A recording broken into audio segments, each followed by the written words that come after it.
Assalamualaikum warahmatullahi taala wabarakatuh. Alhamdulillahirabbil alamin wassalatu wassalamu ala asyrafil anbiya wal mursalin sayyidina Muhammad wa ala alihi washabbihi ajmain amma ba'du. Eh, Sekarang saya menjelaskan tentang dan terima kasih ke Bapak Farid untuk UTS-nya untuk membuat video ini. Saya akan menjelaskan tentang unsur-unsur hadis dan unsur-unsur hadis. Jadi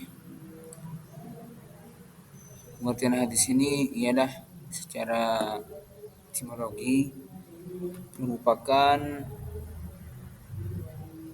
kata hadis diartikan sebagai para ahli hadis dengan beberapa makna. Jadi hadis ini para ulama berpendapat bahwasanya ada 4 pembagian. Yang pertama hadis yang berarti pembicaraan. Yang kedua juga al-jadid yang berarti segala yang baru. Dan ketiga yaitu al-khabir yang berarti dipercayakan dan dipindahkan. Keempat ialah al-qarib yang berarti dekat atau belum lama terjadi, dan at-thariq berarti jalan yang ditempuh. Ini definisi hadis secara etimologi. Sekarang secara terminologi. Kata hadis definisikan secara terminologi ialah ini menurut Al-Qasami dan As-Sayuti ini definisinya ini hampir-hampir sama. Hampir sama. Ada kemiripan dari Al-Qasami dan Imam As-Suyuti. Yaitu definisikan hadis berupa perkataan. Jadi perkataan Nabi SAW, perbuatan Nabi, dan takrir atau sifat Nabi SAW. Dan dari Ibnu Taimiyah mendefinisikan hadis ialah segala yang diriwayatkan dari Nabi Muhammad SAW sudah kenabian beliau yang terdiri dari perkataan, perbuatan, takrir atau sifat. Jadi dari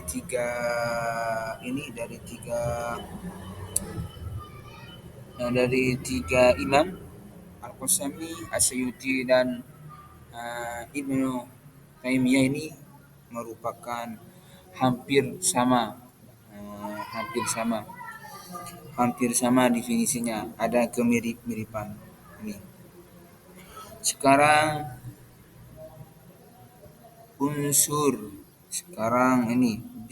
lebih sinonim hadis. Kata hadis mempunyai beberapa sinonim atau muradif.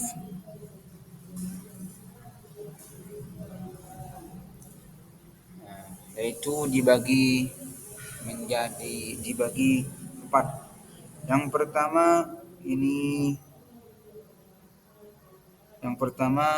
sunnah, yang kedua khabar, yang ketiga atsar, dan keempat hadis qudsi. Sunnah ini menurut ilmu hadis ialah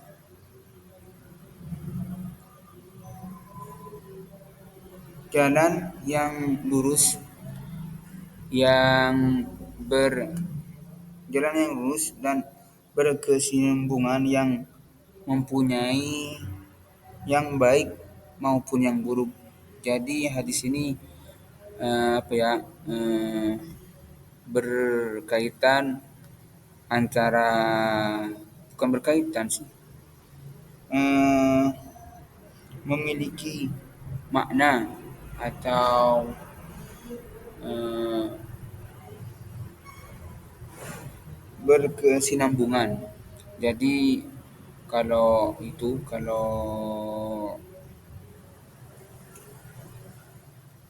eh, dilakukan itu didapat pahala, kalau ditinggalkan juga dapat apa-apa. Sunnah.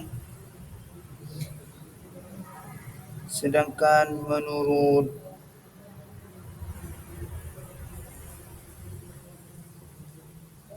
dan sunnah ini dibagi menjadi dua. Sunnah ini dibagi menjadi dua. Yang pertama dibagi menjadi tiga. Sunnah ini dibagi menjadi tiga. Yang pertama sunnah qauliyah, yaitu sunnah berupa sunnah perkataan dari Rasul. Yang kedua sunnah fi'liyah, merupakan eh, perbuatan, jadi tingkah laku Nabi Muhammad SAW. Yang ketiga sunnah taqriyah, yang berarti sunnah yang sunnah merupakan sunnah eh, perbuatan atau pendapat dari sahabat. Yang kedua ini adalah khobar. Khobar ialah berarti berita khobar, berita. Sedangkan khobar ini mempunyai tiga bagian. Yang pertama khobar sinonim, yaitu suatu yang disandarkan kepada Nabi Muhammad SAW. Yang kedua khobar berbeda dengan hadis. Jadi tadi itu khobar sebagai sinonim. Yang kedua ini khobar berbeda dengan hadis, adalah suatu yang berasal dari Nabi Muhammad SAW. Yang ketiga ialah khobar yang lebih umum. Jadi khobar yang lebih umum dari hadis. Jadi khobar ini dibagi menjadi tiga. Yang pertama itu khobar sebagai sinonim dari hadis. Yang kedua khobar berbeda dengan hadis. Yang ketiga itu khobar lebih umum dari hadis. Yang keempat selanjutnya yang ketiga yaitu atsar. Atsar ialah secara etimologi berarti bagian asy, yaitu sisa atau peninggalan sesuatu. Jadi secara bahasa itu peninggalan hadis ini. Secara etimologi ialah yaitu suatu yang berasal dari Nabi SAW. Sebaliknya, dan ada pendapat yang mengatakan bahwa atsar itu ialah suatu yang disandarkan kepada sahabat dan tabi'in. Ada sebagian pendapat bahwasanya suatu yang disandarkan kepada sahabat dan tabi'in. Yang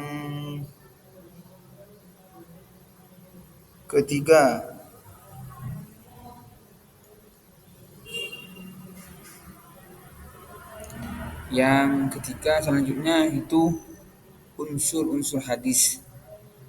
Unsur-unsur hadis ini dibagi menjadi tiga. Yang pertama sanad, yang kedua matan, yang ketiga ini rawi. Sanad. Yang pertama apa yang dimakan sanad ialah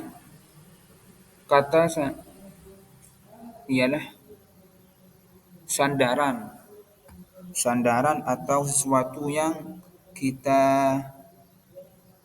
jadikan sandaran. Sanad ialah sesuatu yang dijadikan sandaran.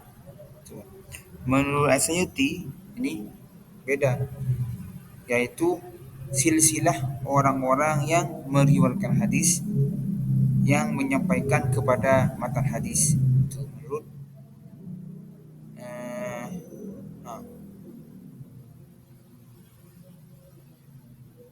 ah, dan matan menurut, dan kedua itu apa dah, hadis tadi ialah sanad ialah merupakan sesuatu sandaran, dan sedangkan matan ialah merupakan silsilah orang yang diriwayatkan hadis. Matan ialah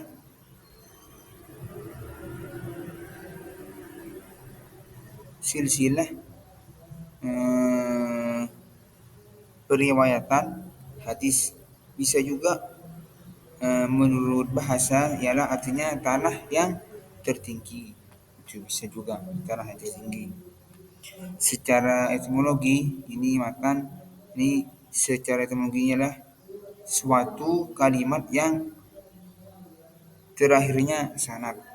Jadi sanad sama matan itu berhubungan. Hubungan. Yang ketiga itu adalah rawi. Rawi ialah berarti meriwayatkan atau memberikan hadis. Jadi rawi ini adalah meriwayatkan sekaligus memberikan hadis. Meriwayatkan sekaligus meriwayatkan hadis. Ya, itu yang unsur-unsur hadis. Sekarang yang ketiga, yang keempat, bentuk-bentuk hadis. Bentuk-bentuk hadis ini dibedakan menjadi 5 hadis. 5 hadis. Jadi unsur-unsur hadis itu ada 5. Yang pertama itu hadis qauli, yang kedua hadis fi'li, yang ketiga hadis takriri, yang keempat hadis ahwali, yang ini hadis hammi. Mungkin ini yang bisa saya sampaikan, dan terima kasih kepada Bapak. Assalamualaikum warahmatullahi taala wabarakatuh.